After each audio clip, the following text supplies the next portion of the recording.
old adage goes, more money, more problems. For many Americans, they feel like they never have enough. In fact, money is oftentimes cited as the number one stressor for most Americans. But did you know the Bible actually has over 2,000 different verses about money and how money impacts the life of a believer? And today I'm going to give you 7 biblical principles to handle your money better. If we've never met before, my name is Eric and this is Practical Discipleship, helping you live a deeply transformed life for the sake of someone else. And our first biblical principle of money is the stewardship mindset. Psalm 24:1 says, "The earth is the Lord's and everything in it, the world and all who live in it." All throughout Scripture, over and over again, we see this idea from the very beginning of Genesis that you and I as human beings are meant to steward what God has given us. He gives us gifts and we steward it, but ultimately everything belongs to Him, including you and I. We belong to God. We are His. And so therefore, because we don't belong to ourselves and the money we get, even though we work for, right, doesn't actually belong to us, it's truly His,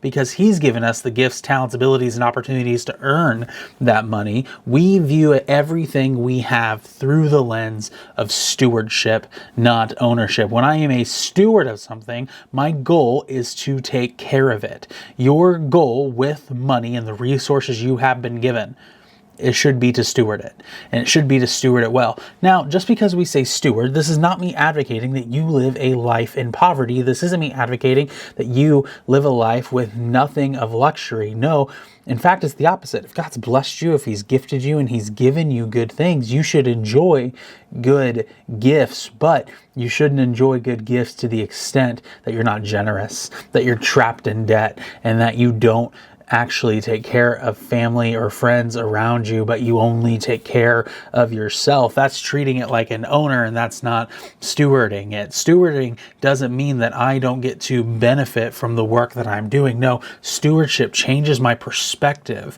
of where my money, my time, my talent, and my resources come from and who they ultimately belong to. Biblical principle number 2 is work diligently. If you want to earn money, you have to work diligently. Proverbs 10:4 says this: "Lazy hands make for poverty, but diligent hands bring wealth." YouTube is full of those get-rich-quick schemes. Maybe you even were down a rabbit hole before this video of looking for ways to make money online. I can almost guarantee it. And I know, I've been there. I am a content creator and I have a desire to make money online. And I've tried to make money online multiple ways, from blogging and content creation to writing books and creating material for people to consume.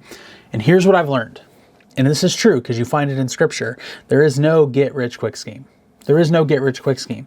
Money doesn't come from a fast motivator. 9 out of 10 times, money comes from prolonged hard work. I want to repeat that. Money comes not from a get-rich-quick scheme, but from prolonged hard work. If you want to increase your earning potential, you're going to have to work harder. And sometimes that does mean getting a second job. Sometimes that does mean door dashing. Sometimes it does mean working a side hustle. Whatever it might be, if you want to increase your earning potential, it starts with hard work, not lazy hands. Now, biblical principle number 3 is you have to have a budget. Luke 14:28 says, "Suppose one of you wants to build a tower. Won't you first sit down and estimate the cost to see if you have enough money to complete it?" Now, a budget is not meant to restrict you. A budget is actually meant to help define where your money is going. It's meant to help bring freedom and clarity to your money decisions. Most people are afraid of a budget because they feel like they don't have enough and they don't know how to stretch a dollar. But I want to be honest with you. I used to think that too. I did. I used to think that too. I used to make nothing. I used to make dirt poor amount of money. I lived in an apartment with cigarette stains on the carpet because I got a cheaper rate by the landlord not replacing the carpet. So like, I've been in situations where I've had to make every dollar stretch and every dollar count even more in my life. And I've been in those moments where I've been unemployed and don't know where my next resources are going to come from. I have a lot of empathy for people who feel like they can't make a budget. But I'm going to be honest with you.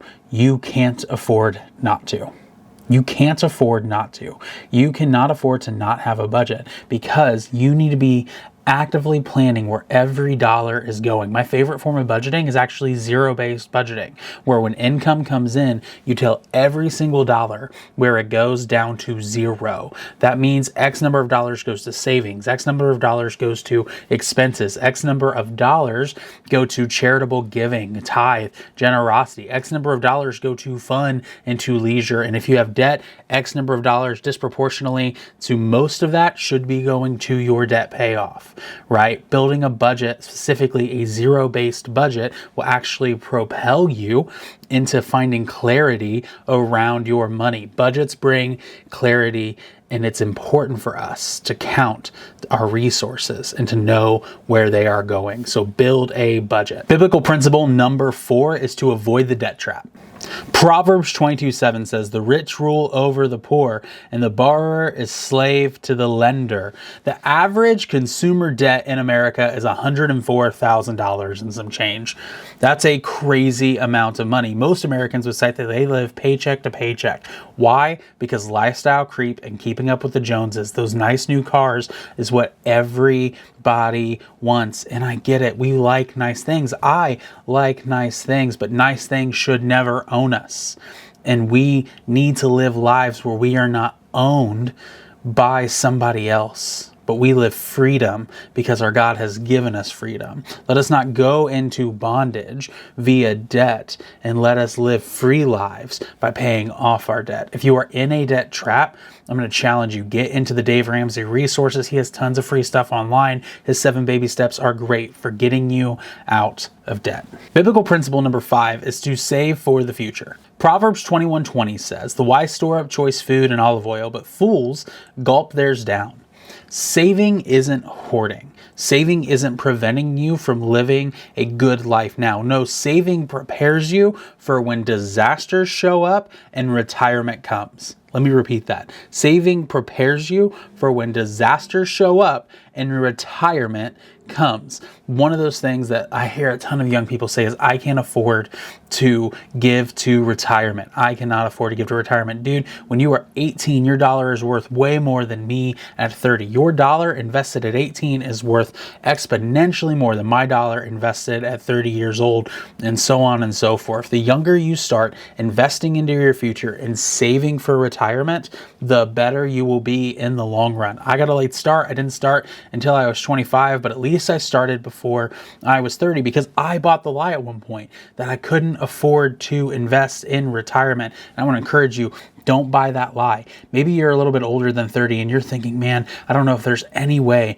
I could save for retirement. Starting now is better than waiting for later. Biblical principle number 6, generosity. We are to live generous lives. Scripture says this, Proverbs 3:9, "Honor the Lord with your wealth, with the first fruits of all your crops." We are supposed to live generous lives as followers of Jesus. And as I read Scripture, see that there is a principle of tithing, and I see that there is a principle of radical generosity. We find tithing in the Old Testament, and we find radical generosity in the New Testament. And I believe the tithe is the standard for Christians, that we start there, that we give to our local church and we tithe as a part of that. But radical generosity goes beyond just a tithe. It's giving to missionaries. It's giving to your church's capital campaign. It's giving to things above and beyond what you are just normally giving. And we don't give to get. We give because we have gotten. We give because God has given to us. Now,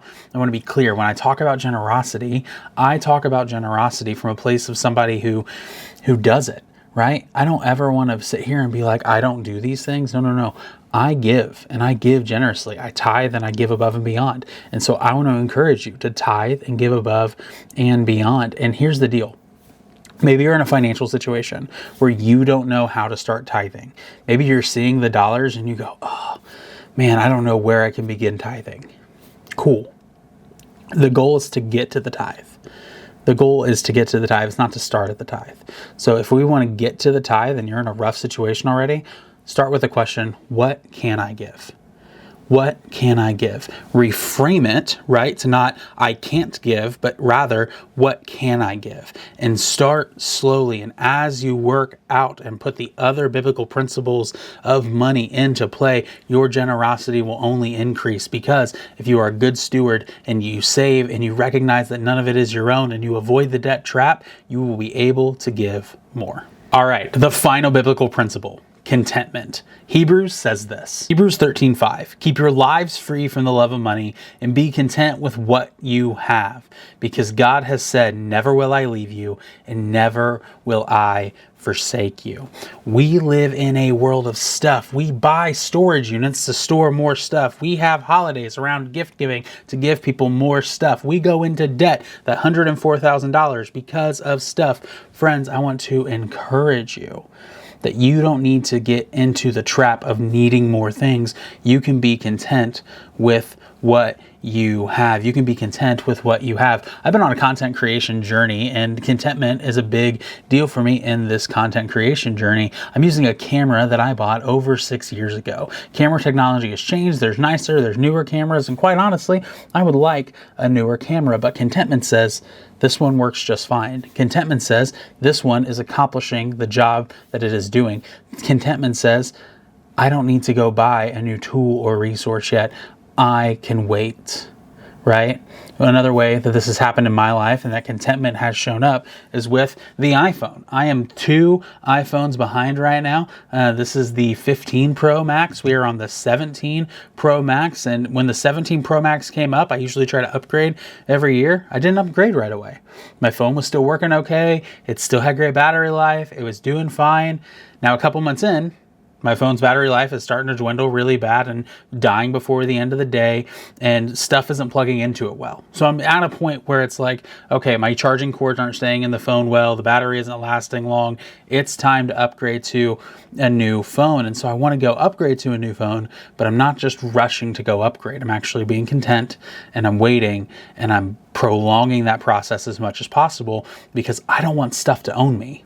And I don't say that to pat me on the back. I say that because stuff has owned me before, and I don't want stuff to own me. So I'm practicing contentment, and I want to encourage you, practice contentment. Do not let stuff own you, because when you let stuff own you, that's how you fall into those traps of debt. That's how you fall into those traps of consumerism and overconsumption. That is how you fall into cycles of like getting more and more stuff and never actually saving and keeping up with the Joneses and living extravagantly.